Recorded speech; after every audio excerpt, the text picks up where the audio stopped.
Hello नमस्कार सगळ्यांचं माझ्या चॅनलमध्ये सगळ्यांचं मनापासून स्वागत आहे. आणि 2 दिवस व्हिडिओज नाहीत आले, थोडंसं काम होतं. म्हणजे मी पुण्याला गेलते तर माल आणायला दुकानातला माल आणल्यापासून गिऱ्हाईक होतं, तर त्यामुळे मला व्हिडिओज काढायला नाही झाला. आणि खूप म्हणजे गिऱ्हाईक पण होतं आणि थोडीशी वरची कामं पण होते म्हणून व्हिडिओ नाही काढला. आणि त्या दिवशी आमच्या घरी म्हणजे आहे आबांचे ओळखीचे आहेत, ते असेच भेटलेले. त्यांना आबांनी घरी आणलं, ते पाणी बघतात म्हणजे कुठं पाणी आहे का नाही.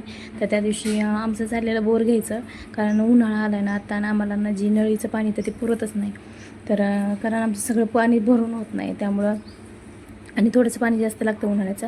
तर त्यासाठी म्हटलं आम्हाला बोर घ्यायची. तर त्यांनी ना असं हे नाळ हातावर ठेवून काय असं बघत होते ते.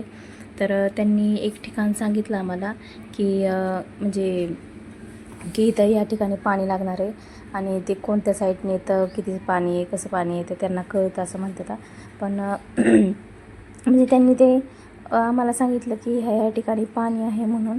तर आम्हाला म्हणजे आम्ही बघितलं बरं का ते पाण्याचं.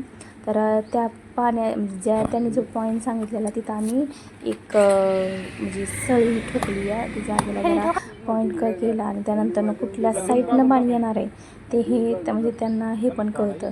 आणि ते काठीने काहीतरी त्यांनी 3 टोकाची काठी घेऊन पण त्यांनी काहीतरी केलं. तर आता बघू कधी बोर घ्यायचं ठरतंय.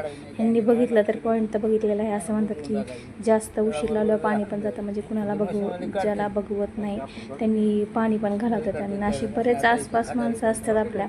तर चला, जर झालंच लवकर तर भारीच आहे, कारण हे काही एकट्याच्या ह्याच्यावर थांबणार नाही. तर अजून एका दोघाला आणून पाणी बघताल, त्यानंतर बोर तर मला 100% कारण त्याचा व्हिडिओ जर आवडला असेल तर नक्की सबस्क्राईब.